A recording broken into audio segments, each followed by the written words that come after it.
Hi, welcome to Being Accessible, Key Considerations for an Inclusive Web Experience. We're glad to be partnering with the Center for Inclusive Excellence on this workshop series, Inclusive Student Support in the Virtual Environment.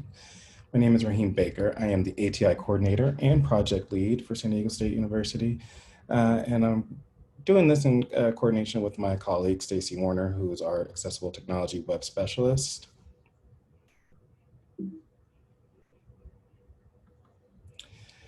This is a two-part series. So this first video will focus on content structure, things related to heading levels as navigational aids, providing meaningful link text, bulleted lists for organization, and tables. In the second video, Stacy will be going over design principles, so use of color, color contrast, focus indicators, labels for form fields, and alternative text for images. Videos are short, less than 10 minutes, just kind of a foundational overview of elements that are regarding digital accessibility, focusing on web and documents as well. This is not a comprehensive or an exhaustive list of accessibility considerations, but however, these few elements really enhance the overall accessibility and usability of our web and digital content resources. So what is accessibility? Digital accessibility is making electronic content available to and usable by everyone at the same time with the same ease of use, including and especially people with disabilities. Now, disability is not a monolith. There's definitely a spectrum.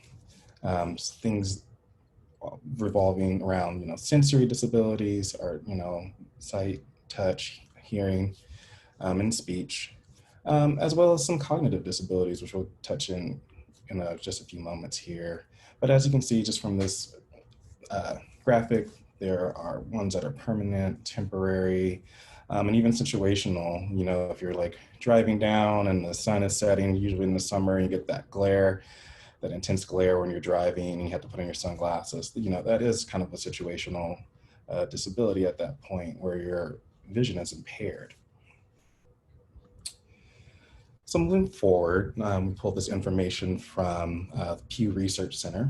About nearly 7 million disabled students in the US make up about 14% of our national public school enrollment. So while this study here is focusing on K through 12, really when we're looking at this, we're looking at a current generation of students that we're serving and students that will be attending SDSU in the future as well.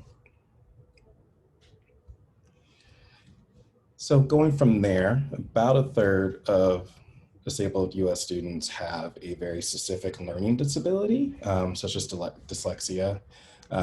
For that, we do offer assistive technologies like text-to-speech type software programs, alternative assignments through our Student Ability Success Center to help students who have these disabilities be able to have the best possible outcome experience in the classroom in SDSU.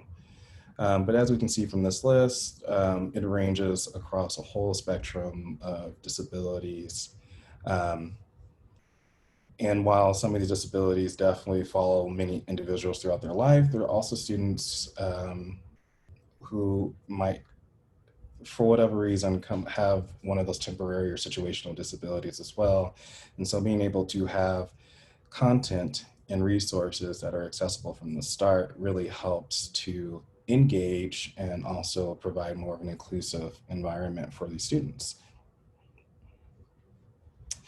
So focusing on content structure, the way that we structure content really does matter. It makes it really understandable for anyone. And so when we're trying to structure content, we always want to make sure that we're breaking it up, especially if we have a lot of text that we're trying to get through. Heading levels also are really important. They provide additional navigation, both visually and programmatically for accessible technology users, especially like screen reader users. Bulleted lists also offer another way of organizing content. And page titles help keep things very clear and concise about the relevant information that a user is relying on. So diving right into heading levels, when we use heading levels, it really does make it easier for anyone to really be able to scan quickly through a document, really find the information that they're looking for, an attribute here known as scannability. So right now we're looking at this graphic of a document that's really text heavy. And then on the other side of this graphic is they've broken it up into different heading structures so that it makes it a little bit easier to facilitate the information and engage with it. So headings are really critical when we are creating accessible content, especially for individuals who use screen readers or any other type of assistive technology when they're navigating the web or any type of digital documents. It gives them the ability to jump directly or directly to specific content, which really can save them a lot of time and a lot of stress as well. So here I have an example from our accessibility page of different heading level structure. So we already really have a heading level one, that's that practice page web accessibility that's highlighted in red. But as you look, we have heading level ones usually represent our title text, heading level twos, heading level threes, 4, 5, and 6, and so on and so forth. Heading level twos usually represent your main sections, heading level threes, your subsections, and 4 through 6 are subsections of those as well. Newer web browsers are also incorporating such functionality for all users by incorporating keystrokes that automatically scroll the web page to the next or previous heading on the page. Headings also provide a different method for individuals to skip navigational menus and move the focus directly to the desired content. So they come in really handy, both for users who have a disability and for those who do not. When we're looking at heading structure, we really want level one headings to really indicate the purpose of this document or the title, right? Level two headings, indicate each main section, and then level three headings indicate subsections. I really try not to move past level 4 headings whenever possible. Try to stick within that 1 through 4 structure. There are times we might have to jump to 5 or 6, but that can be a little bit overkill. We don't want to use the levels or the styles out of order. It's really important that we, for reading structure and programmatically. And then we want to avoid using the text options when we're formatting the heading levels. There's actually within Word, within any of the web browser based platforms, there's a way that you can adjust the settings or the look of the headings directly without losing that programmatic element that we need in order for assistive technology users to be able to navigate just off of the heading structure. And in fact, this graphic here is pulled from the JAWS screen reader, that's Job Access with Speech. It's probably one of the most heavily used screen readers. There's others, iOS VoiceOver, NVDA, Chromevox, or some others. But here we see kind of a screenshot of the JAWS heading list. So when a screen reader user presses the correct command keys, they're able to look at or bring up a list of the appropriate heading levels here. So we're seeing the heading title trainings with the heading level of 3. And so it's another way for them to quickly kind of navigate and jump to content without having to read through or tab through a bunch of text. So from there, moving on to from headings over to links. Links are really important in both the usability aspects and the accessibility of our web pages and also our digital documents. When we keep them concise and descriptive, it makes it a lot easier when when they're out of context. And by out of context, you will see in this graphic here, this is also another screenshot of that screen reader where they were able to pull up a links list, and it's just a bunch of click here's. And so that's all the user is listening to, essentially. Links are really important. They're the most basic elements of any digital experience. So learning to really create concise and meaningful link text really can improve our web pages, they improve your emails, your course websites, any other digital documents that you may have. Well-written and well-placed links really help both sighted people and those who use screen readers or other adaptive technology to consume content. So research has shown that sighted users typically scan pages for links to help them find what they're looking for. And then people using screen readers can do something similar by touching a button and hearing a list of all the links on the page. So again, that graphic. And then well-placed links just provide enough context to help users make an informed decision about which links they really want to follow. So screen reader users often navigate from link to link. They skip the text in between entirely, usually, similar to the way in which they can navigate between heading levels for information. So again, here's a graphic. We see that they were able to pull up a links list. And because the links are appropriately named, we can tell, okay, I can skip the navigation. So all the menu structure on the left or at the top of the web page. I can jump to whatever services are provided or any news or resources or contact information that I, as a screen reader user, may need to access. So the link should make sense out of context. So phrases such as click here, more, click for details, and so on are just really ambiguous when read out of the context.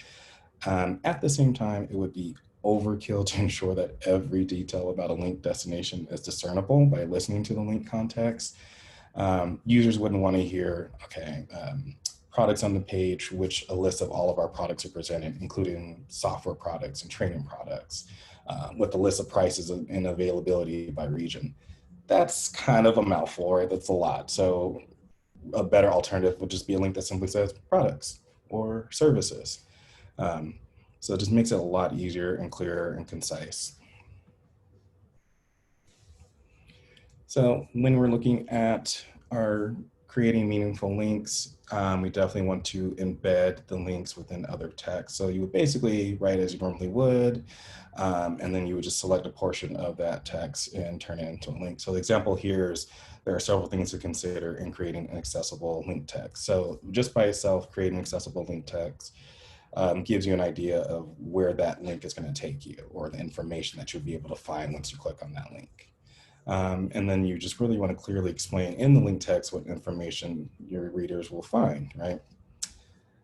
You don't want to display the actual URL as a link. So adaptive technologies such as screen readers will literally read the entire links. And some of these links are extremely long, as you all know. And again, we want to avoid very generic sounding link text such as click here's or read more's or listen to a sample.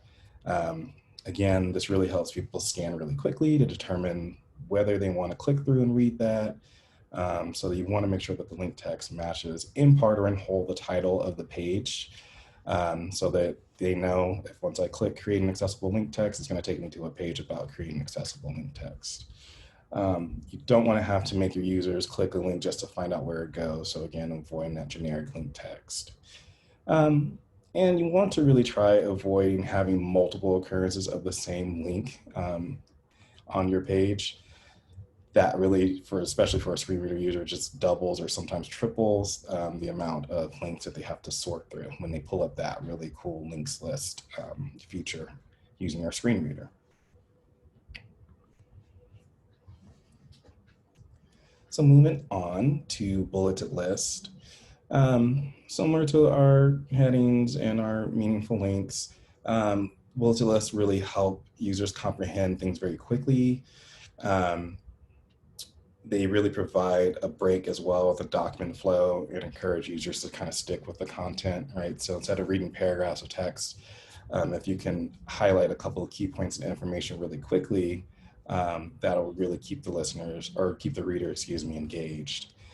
This image here is just decorative. So when we're creating bulleted lists, we really want to stick with very generic bullet characters that are provided in like Microsoft Word or the Google Suite or whatever your web content platform.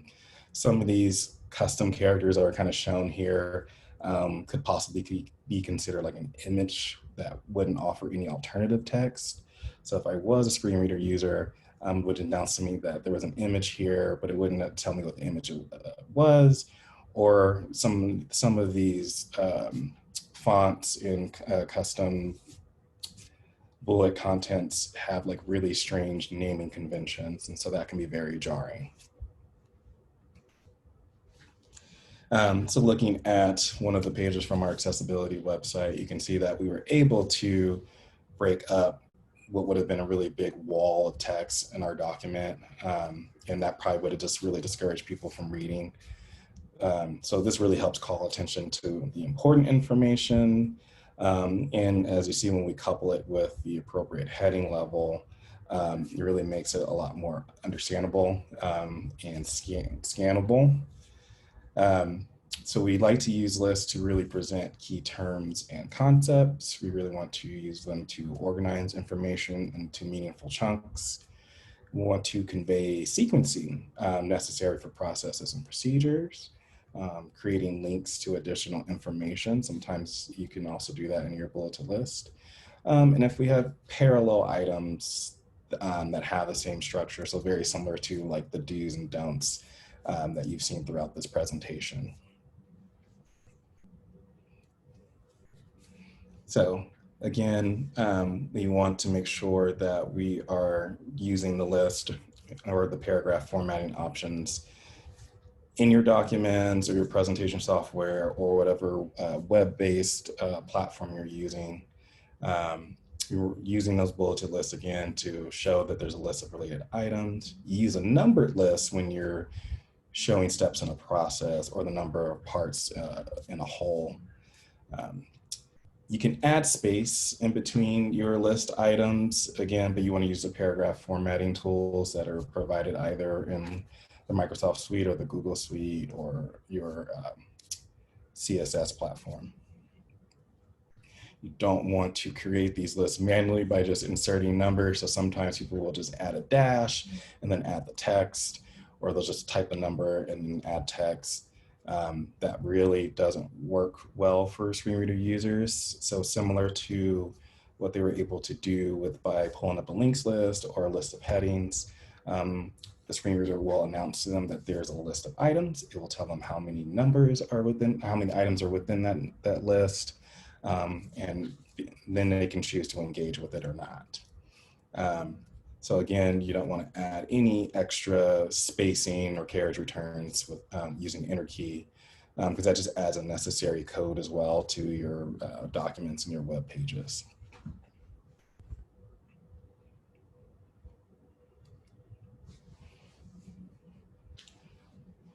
And so when we are looking at tables as another way of structuring our content, it can be really challenging if the tables are not formatted correctly, especially if they're missing like the table header.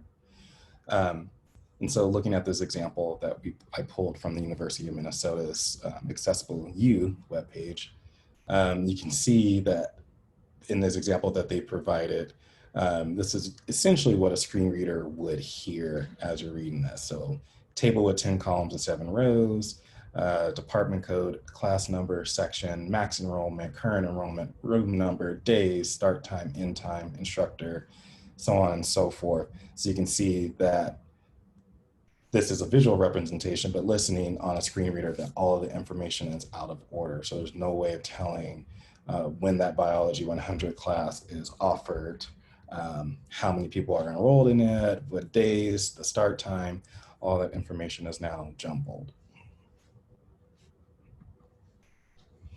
So when we're creating tables, we always want to define the header row. And so that top part of, I just kind of made this up, but the CSU campus, cost of attendance, acceptance rate, that is our table header. And Microsoft platform and as well as Google Suite, they make it very easy to select the table header. So as a screen reader listener is going through it, they'll say CSU campuses, SDSU San Marcos, cost of attendance. It'll keep all of that information together. So as they're listening, they'll have a lot more clarity and understanding about what information the table is trying to convey. And then here I provided a screenshot. This is from our OU campus web platform here at SDSU.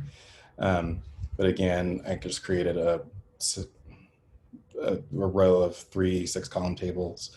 And here under row properties, when I highlighted that first row with the CSU campus cost of attendance and acceptance rate, I can define that row type as the header.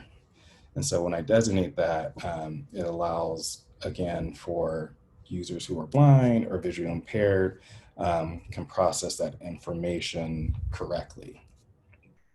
So we definitely want to avoid creating tables that don't have table headers, because again, the information will just be jumbled.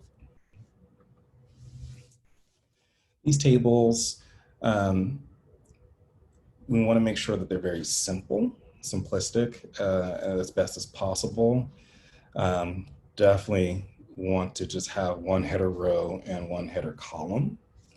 And any abbreviations or acronyms we definitely want to spell out. Again, many users, they'll be listening, so we want to make sure that the information makes as much sense in relation to the header and the columns. Don't create any tables without your table headers. It'll just leave all of the information jumbled. You probably really want to not have any empty table cells, so you can always put 0 or none or non-applicable. Again, if a screen reader user was going through the table, it may be omitted, and so they may have thought that they missed something in relation to the information in the table. Try to really avoid including tables within tables. So if you have a very complex table, you really want to split it out into 2 or more simple tables. So again, the more simple the table is, the easier it will be for screen reader users and other users of assistive technology to follow along with the information.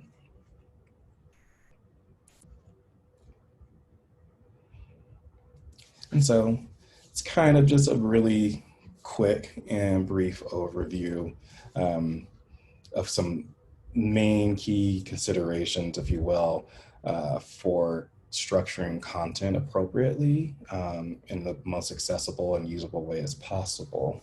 I really, really appreciate you taking the time out to watch this information.